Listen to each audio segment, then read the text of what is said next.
going to move on to our Q&A. We're going to move on to Q&A. And I don't know if you felt like you've taken a drink out of a fire hydrant. You actually have, because there's just been a lot of information that we've thrown at you. And even if you've been here for a while or just your first time, you're going to have to process this. You're going to have to digest what's going on. So if there are any question on any of the segments, speed networking, the wins and biggest challenges, DNA for people, DNA for business, DNA for life, any questions regarding that you'd like, this is the time to bring it up. I'm not sure where this would die and who would answer this, but how do I get deeper into my client's mind, and how do I create massive value for them? That's great. One of the resources that you can actually use is to go to personalitymasteries.com, personalitymasteries.com, and that's going to take you on not only the shapes that Cheryl was sharing about, the cube, the pyramid, the wavy line, and the ball, and then the things that cause people most frustration, but there's also steps to get started in terms of examination and solution to that, and that's definitely going to help. That's going to be a great way to go. The other way is that there's also online courses that you can take in personality mastery and getting deeper into your client, and also go to the DNA for Life -laws, because they also have fantastic resources there that are actually designed to help you understand yourself and your client that much better. So DNA for Life -laws.com, there's just some tremendous videos there that will definitely help you with that. Does that help or not so much? Thank you. No, that helps. You're welcome. Any other questions?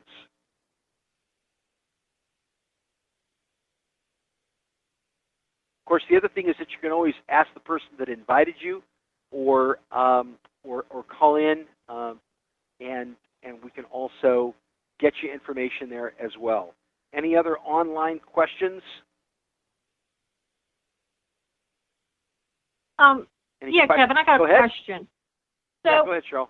I know I did personalities, and I'm a lot amiable a lot of the times. What if I don't want to ask the question about the shapes? Is there another way to tell what the person's personality is?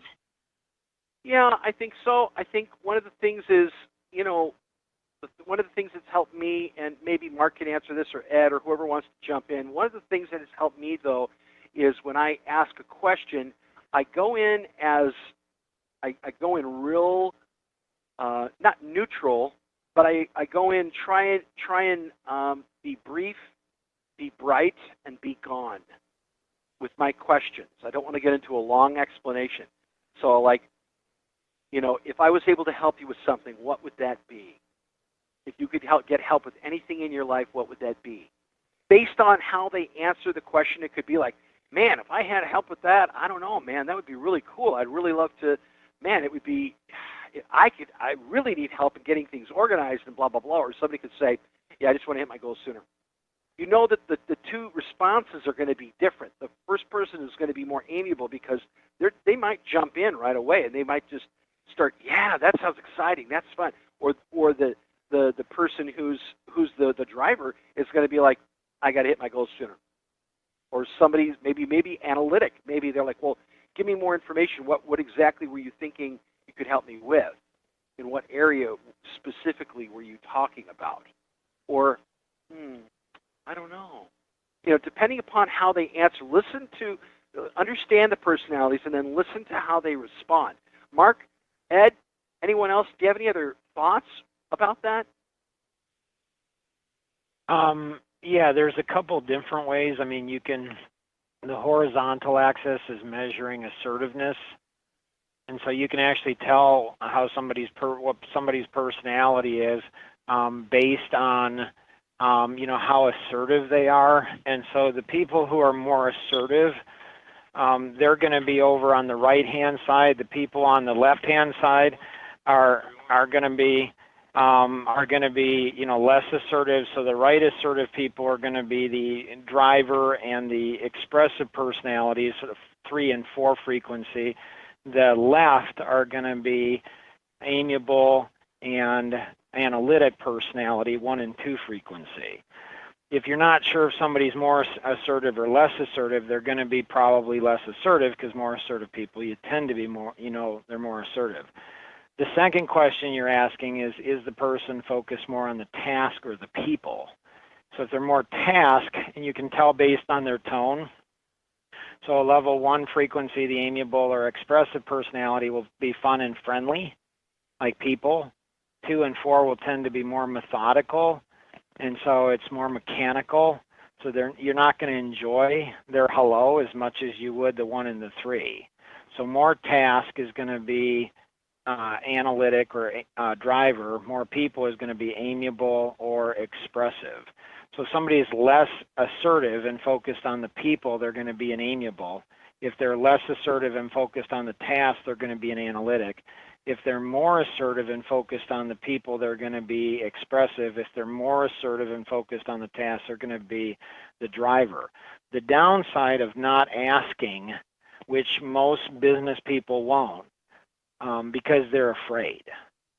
The downside of, you can identify somebody's personality without asking them the question, but the real magic comes in them knowing that you know their personality. And so you can do it without doing the question, but you miss a chance of a lifetime. When you ask somebody the geo test, which of these 4 shapes would you tend to like the most? Cube, pyramid, wavy line, or ball? First, second, third, and fourth. Which of these 4 things would tend to cause you the most frustration? Not being done properly in order, out of control, boring or not fun, or conflict with others. When you ask them it in that order, those 2 things, it creates a tremendous amount of curiosity, Cheryl and Kevin, like massive. So people are like, what does that mean? So it gives you the opportunity to say, well, you chose the pyramid and you chose the ball, so one of your greatest strengths is your drive, your assertiveness, you make things happen. One of your weaknesses is your drive, your assertiveness, you make things happen. They're like, whoa, that's amazing. Maybe one of your greatest strengths is your concern, compassion for people. Maybe one of your weaknesses is your concern, compassion for people. They're like, oh my gracious, how do you know that? Maybe you might have some inner conflict. And so you might have inner conflict, like you want to help people. You see their potential, but then they don't move. And so you might have a tendency maybe to run people over at times, apologize for running them over, and then run them over again. You have this inner conflict that's going on.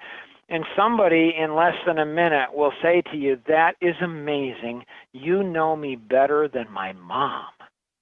And you develop so much trust so fast when you ask them the question. So you can, Cheryl, know without asking the question. But if you do, you miss the chance of a lifetime.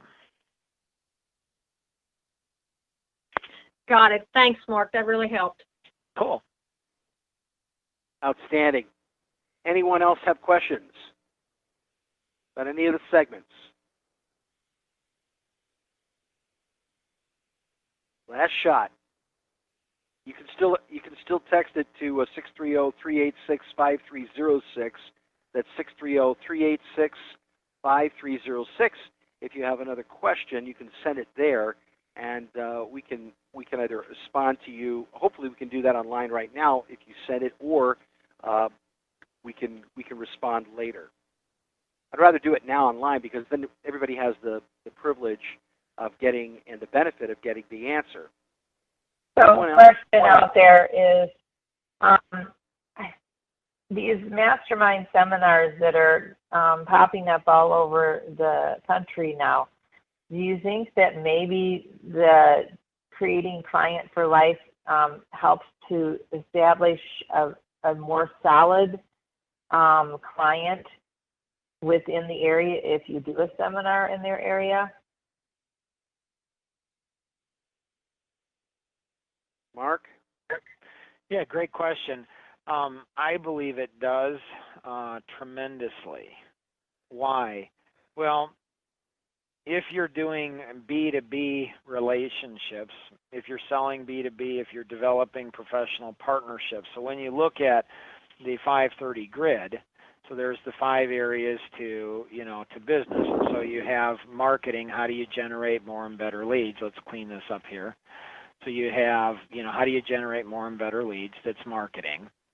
And then you have area 2 is going to be pre-sales. Once you get a lead, what do you do with it? Area 3 is the sale. That's the yes or no. Area 4 is servicing. How do you create a raving fan servicing experience? And then area 5 is client for life. So if you're, I don't know, a $10 million business and you want to take it to 20 million, you could have 4 out of the 5 pipes at 20 million, but if one of the pipes is at 5 million, you're only going to do, 5 million. So if you're selling to businesses, businesses are going to eat this up. I mean, because they need this, and they're not going to get it through any other seminar, workshop. They can't go to college for this stuff. They can't read a book for it. Matter of fact, they can't even bring in, probably, unless they're certified through Legacy Partners to do it. If they're not certified through Legacy Partners, you can't even bring in a consultant that will teach you how to do it. Consultants will teach you 1 or 2 or 3 areas wherever their expertise is, and they'll say that's the most important thing, but maybe it is or maybe it's not the most important thing. Once you get the five areas, you get systems in place for that. Then the next is leadership, and then the next is profitable partnerships. So the average person on the street knows 250 people. The average business owner, based on research, knows over 5,500 people. So when you look at, let's say, Tanglewood, for example, so they're developing systems to develop partnerships with mutually beneficial partnerships with architects. So they have, I believe, over 2,000 architects in their database. Take 2,000, multiply it times 5,500, and so Tanglewood, through those 2,000 connections, has access to 11 million people. I mean, think about that, 11 million people. Now, those architects, they're going to have challenges in marketing, pre-sale, sales, servicing, client for life. They're going to have challenges in that.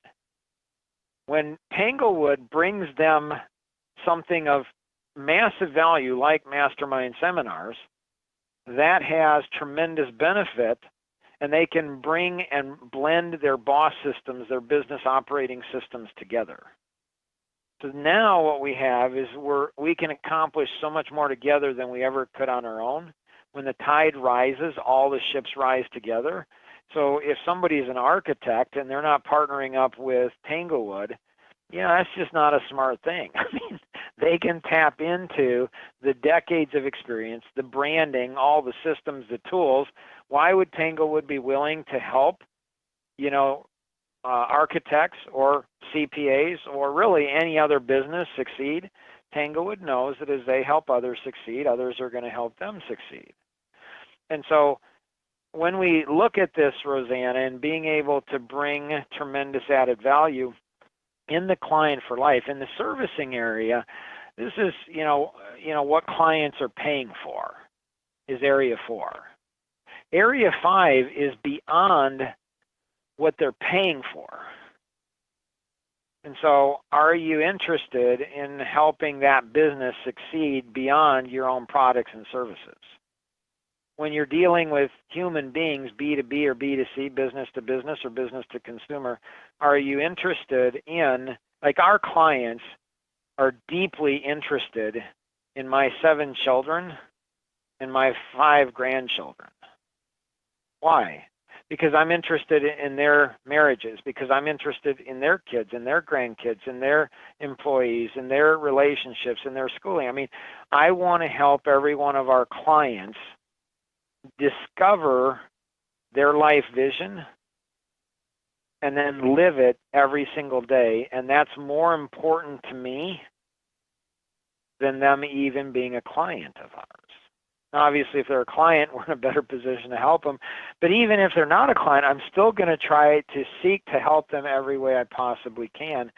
So when you integrate all 12 of these topics, it's life-changing for people. And so when you look at topic 12, achieving life vision, why is it the 12th topic rather than the first topic? Here's the reason. Most business owners are so overwhelmed and consumed by owning a job, not owning a company, they can't even fathom. So I have an extra 20 hours of free time a week, and I take off 1 week a month. So I have 3 months off a year. So I'm 53. I've owned my own company for 26 years. It took me 18 years to figure out how to have an extra 20 hours of free time a week. Now somebody, if they're installing this properly, they can do that in probably 2 to 5 years. It took me 24, 25 years to figure out how to go ahead and take 1 week off a month. If individuals learn mastermind seminars, they'll be able to do that in 3 to 5 years. So they're not reinventing the wheel. They don't have to draw the map. They don't have, if they have a custom boss business operating system, a plan, and then they have people assisting them all along the way, and then they might contract with executive virtual assistants to heighten that, to further that. That's what's going to happen. Does that make sense, Rosanna? Yes. Cool. Does that help, Kevin? Outstanding. That's perfect. Thank you so much, Mark.